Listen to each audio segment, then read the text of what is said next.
നമ്മുടെ കേരളത്തിലെ സർക്കാർ ആശുപത്രികളിൽ മരുന്നിന് പോലും മരുന്നില്ല എന്ന രീതിയിൽ ഒരു വ്യാജ പ്രചരണം മലയാള മനോരമയും മറ്റു ദിനപത്രങ്ങളും ഒക്കെ തന്നെ അടിച്ചിറക്കിയിട്ടുണ്ടായിരുന്നു.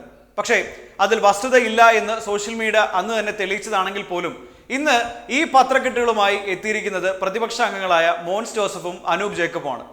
ഈ വിഷയത്തിൽ സർക്കാരിന് എന്താണ് പറയാനുള്ളത് എന്നതിനപ്പുറത്തേക്ക് ഈ വ്യാജ വാർത്തകൾ ഇങ്ങനെ കണ്ണടച്ച് വിശ്വസിക്കരുത് എന്നാണ് ആരോഗ്യമന്ത്രി വീണ ജോർജ് പറഞ്ഞിരിക്കുന്നത്. കൃത്യമായ മറുപടി പ്രതിപക്ഷ അംഗങ്ങൾ കൊടുത്തിട്ടുണ്ട് എന്ന് മാത്രമല്ല പത്രങ്ങൾക്കിട്ടൊരു തട്ടും കൊടുത്തിട്ടുണ്ട് ഇങ്ങനെ വ്യാജ വാർത്തകൾ പടച്ചുവിടുന്നതിനെതിരെ. മന്ത്രിയുടെ സഭയിലെ പ്രസംഗം നമുക്കൊന്ന് കാണാം. 6 കൂട്ടം മരുന്നിന് വേണ്ടിയാണ് ഡോക്ടർ എഴുതി 6ന്റെയും താഴെ എഴുതി മരുന്ന് അവിടെ ഇല്ലാത്തതുകൊണ്ട് ഇട്ട് താഴോട്ട് കൊടുത്തിരിക്കുകയാണ്. ഇത് കോഴിക്കോട് മെഡിക്കൽ കോളേജിന്റെ വാതിക്കൽ ആ രോഗി കാണിച്ചുകൊണ്ടിരിക്കുന്ന ചിത്രമാണ്. കോഴിക്കോട് മെഡിക്കൽ കോളേജിന്റെ മന്ത്രിക്ക് തുറന്ന കത്തെഴുതിയിരിക്കുകയാണ് മരുന്നില്ലാത്തത് പരിഹരിക്കാൻ.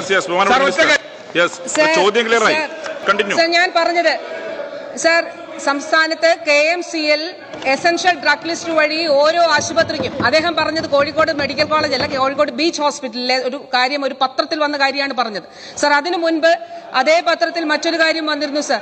തിരുവനന്തപുരത്ത് ജനറൽ ആശുപത്രിയിൽ 9 മരുന്നുകൾ എഴുതി ആ 9 മരുന്നുകളിൽ ഒരു മരുന്നിന് മരുന്നില്ല എന്നുള്ളതായിരുന്നു തലക്കെട്ട്. സർ പരിശോധിച്ചു എന്തുകൊണ്ടാണ് ഇത്രയും കൃത്യമായി ഇടപെടുമ്പോൾ ഇങ്ങനെ ഒരു കാര്യം എങ്ങനെ സംഭവിക്കുന്നു എന്നുള്ളത് പരിശോധിച്ചു സർ. എന്താണ് ആ വാർത്തയിൽ തന്നെ അതിന്റെ അടിക്കുറിപ്പിൽ എഴുതിയിട്ടുണ്ടായിരുന്നു 7 മരുന്ന് കിട്ടി, 2 മരുന്ന്, 1 മരുന്ന് എസൻഷ്യൽ ഡ്രഗ് ലിസ്റ്റിൽ ഇല്ലാത്തതാണ് സർ. അതിൽ 1 മരുന്ന് എസൻഷ്യൽ ഡ്രഗ് ലിസ്റ്റിൽ ഉള്ളതും എന്നാൽ 100%-ലധികം, ഞാൻ നേരത്തെ പറഞ്ഞ 100% കൊടുത്തു, 25% അധികം കൊടുത്തു, അങ്ങനെ 125% സപ്ലൈ ചെയ്തതിന് ശേഷമുള്ളതാണ് സർ. സർ ഒരു കാര്യമാണ് ഞാൻ ഈ സഭയിൽ പറഞ്ഞത്, എസൻഷ്യൽ ഡ്രഗ് ലിസ്റ്റ് പ്രകാരമുള്ള മരുന്നുകൾ ആശുപത്രികളിൽ ഉണ്ടെന്നുള്ളത് ഉറപ്പാക്കുന്നുണ്ട്. എസൻഷ്യൽ ഡ്രഗ് ലിസ്റ്റിൽ ഇല്ലാത്ത മരുന്നുകൾ ഡോക്ടർമാർ എഴുതിയാൽ അത് പ്രാദേശികമായി പ്രൊക്യൂർ ചെയ്ത് കൊടുക്കുന്നതിനുള്ള നടപടികൾ KMCL അത് മാത്രമേ സാധിക്കുള്ളൂ സർ. ഒരു മരുന്ന് എഴുതിയാൽ അപ്പോൾ തന്നെ അത് വാങ്ങിച്ചു കൊടുക്കുന്നതിനുള്ള നടപടി ഈ എസൻഷ്യൽ ഡ്രഗ് ലിസ്റ്റിലൂടെ കൊടുക്കാൻ കഴിയുകയില്ല. വളരെ പ്രധാനപ്പെട്ട ഒരു കാര്യം സർ, ജനറിക് നെയിമുകൾ ഡോക്ടർമാർ എഴുതണമെന്നുള്ളത് വളരെ കർശനമായി നിർദ്ദേശം കൊടുക്കുകയാണ് സർ. ഉദാഹരണം പറഞ്ഞാൽ പാൻടോപ്പ് വളരെ സാധാരണമായിട്ട് ഉപയോഗിക്കുന്നതാണ്, എന്നാൽ ജനറൽ ആശുപത്രിയിൽ നിന്നുള്ള ഒരു കുറിപ്പിൽ കണ്ടത് പാൻടോപ്പ് ഇല്ല എന്നുള്ളതാണ് സർ. ലക്ഷക്കണക്കിന് രൂപയുടെ ക്യാപ്സ്യൂൾസ് അവിടെ ഇരിക്കുമ്പോഴാണ് പാൻടോപ്പ് ഇല്ല എന്ന വാർത്ത വന്നത് സർ. ജനറിക് നെയിം എഴുതണം എന്നുള്ളത് ഇൻസിസ്റ്റ് ചെയ്യുന്നത് അതുകൊണ്ടാണ്. അത് കേരള സംസ്ഥാനം മാത്രമല്ല, നാഷണൽ മെഡിക്കൽ കമ്മീഷന്റെ മാനദണ്ഡ പ്രകാരവും കേരള മെഡിക്കൽ കൌൺസിലിന്റെ മാനദണ്ഡ പ്രകാരവും അത് എഴുതേണ്ടതായിട്ടുണ്ട് സർ. ആരോഗ്യ വകുപ്പ് ഒരു കാര്യം ഉറപ്പാക്കുന്നുണ്ട്, എസൻഷ്യൽ ഡ്രഗ് ലിസ്റ്റ് പ്രകാരമുള്ള മരുന്നുകൾ ആശുപത്രികളിൽ ഉണ്ടെന്നുള്ളത് ഉറപ്പാക്കുന്നുണ്ട്. ഈ എസൻഷ്യൽ ഡ്രഗ് ലിസ്റ്റിൽ ഇല്ലാത്ത ഏതെങ്കിലും മരുന്നുകൾ ബഹുമാന്യരായിട്ടുള്ള പ്രതിപക്ഷാംഗങ്ങൾ ചൂണ്ടിക്കാണിച്ചാൽ തീർച്ചയായിട്ടും അത് അവിടെ എത്തിക്കുന്നതിനും ഇടപെടുന്നതിനുള്ള നടപടികൾ സ്വീകരിക്കും. ഇതാണ് ഞാൻ പറഞ്ഞത്. ബഹുമാനപ്പെട്ട മന്ത്രി ഇവിടെ വായിച്ചത് ഉദ്യോഗസ്ഥർ നൽകിയ മറുപടിയായിരിക്കും, പക്ഷേ ഗ്രൗണ്ട് റിയാലിറ്റി വളരെ വ്യത്യസ്തമാണ്. അതിനകത്ത് അടിയന്തര നടപടികൾ ഗവൺമെന്റ് സ്വീകരിക്കുമോ എന്നുള്ളതാണ് ചോദ്യം. സർ, ബഹുമാന്യനായ അംഗം ഇവിടെ പറഞ്ഞത് വളരെ ജനറലൈസ് ചെയ്ത് തെറ്റിദ്ധരിപ്പിക്കുന്ന ഒരു കാര്യമാണ്. അത് അദ്ദേഹം പിൻവലിക്കണം സർ.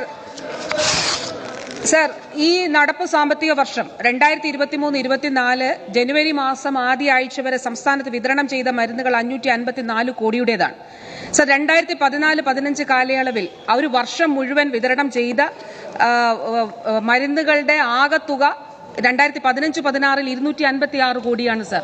സർ ഇത്ര കണ്ടു വർധനവ് സംസ്ഥാനത്ത് മരുന്ന് വിതരണവുമായി ബന്ധപ്പെട്ട തുകയുടെ വിനിയോഗത്തിൽ ഉണ്ടായിട്ടുണ്ട് സർ. അടിസ്ഥാനപരമായി സർ ഇത് സർക്കാരിന് അതൊരു ഓപ്പൺ ആയിട്ടാണ് ഇതിനെ സമീപിക്കുന്നത്. ഏതെങ്കിലും ഒരു പർട്ടിക്കുലർ മരുന്ന് ബഹുമാനപ്പെട്ട അംഗം ചൂണ്ടിക്കാണിക്കുകയാണെങ്കിൽ സർ 2 കാര്യങ്ങളാണ് ഞാൻ എന്റെ ഉത്തരത്തിൽ പറഞ്ഞത്, ഉദ്യോഗസ്ഥർ പറഞ്ഞതല്ല. ഡെയിലി മന്ത്രിതലത്തിൽ നടത്തുന്ന മോണിറ്ററിംഗിലും അതോടൊപ്പം പ്രിൻസിപ്പൽ സെക്രട്ടറിയും ഡയറക്ടർമാരും നടത്തുന്ന മോണിറ്ററിംഗിന്റെ അടിസ്ഥാനത്തിൽ എന്റെ മുന്നിലുള്ള വസ്തുതകളുടെ അടിസ്ഥാനത്തിലാണ് സർ ഞാൻ പറയുന്നത്. സർ 2 കാര്യങ്ങളാണ്. ഒന്ന്, സംസ്ഥാന സർക്കാർ ആരോഗ്യ വകുപ്പ് KMCL മുഖേനയാണ് മരുന്ന് പ്രൊക്വയർ ചെയ്ത് വിതരണം ചെയ്യുന്നത്.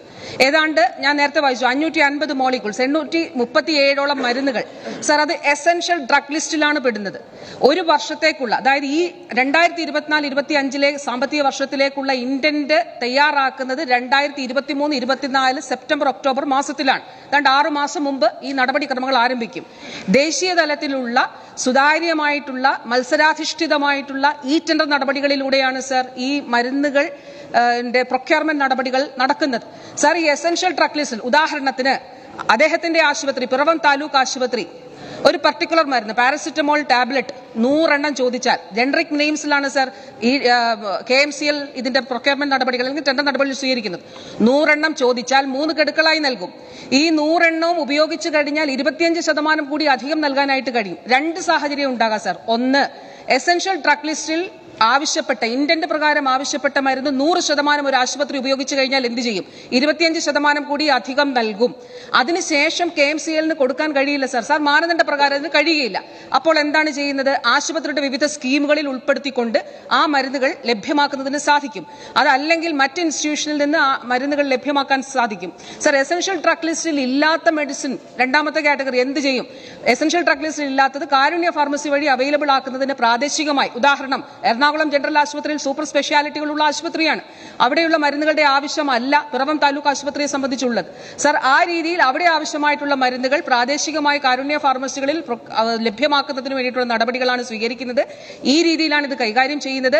ഒരു പർട്ടിക്കുലർ മരുന്ന് ചൂണ്ടിക്കാണിച്ചാൽ സർ തീർച്ചയായിട്ടും അത് സംബന്ധിച്ച കൃത്യമായ കാര്യം പറയാം. അദ്ദേഹം പറഞ്ഞത് എനിക്ക് തോന്നുന്നു UDFന്റെ കാലത്തെ കാര്യമാണ് സർ. ഞാൻ അന്നത്തെ പത്രവാർത്തകളൊന്നും വായിക്കാം. സർ, മരുന്ന് വാങ്ങാനാകാതെ മരിക്കേണ്ട ഗതികേട് ഉണ്ടാകുമോ? അന്നത്തെ ഒരു എഡിറ്റോറിയലാണ് സർ. സർ, അതുകൊണ്ട് ഇതിനെ ഓപ്പണായിട്ട് സമീപിക്കണം. നമുക്ക് ഒരുമിച്ച് ഇക്കാര്യത്തെ സമീപിക്കാം സർ. ഇതിനെ ഇങ്ങനെ ആക്ഷേപിക്കുന്നത് ശരിയായ കാര്യമല്ല. ഒരു കാര്യം കൂടിയുണ്ട് സർ. സർ, കഴിഞ്ഞ ദിവസം ഞാൻ എറണാകുളം ജനറൽ ആശുപത്രിയിൽ ഒരു ഉദ്ഘാടനത്തിന് പോയപ്പോൾ ബഹുമാന്യനായ ശ്രീ TJ വിനോദ് MLA അദ്ദേഹം എന്റെ ഒപ്പം ഉണ്ടായിരുന്നു. ഒരാൾ എന്റെ അടുത്ത് വന്ന് പറയുകയാണ് ഈ ഫാർമസിയിൽ മരുന്നില്ല എന്നുള്ളത്. സർ, പരിശോധിച്ചപ്പോൾ ഫാർമസിയിൽ പോയിട്ടില്ല. എന്താണ് കാര്യം? ഇങ്ങനെയുള്ള ചില തെറ്റിദ്ധരിപ്പിക്കുന്ന പ്രചരണങ്ങൾ നടക്കുകയാണ് സർ. സർ, ഇത് വളരെ വളരെ ദുഃഖകരമായിട്ടുള്ളൊരു കാര്യമാണ്.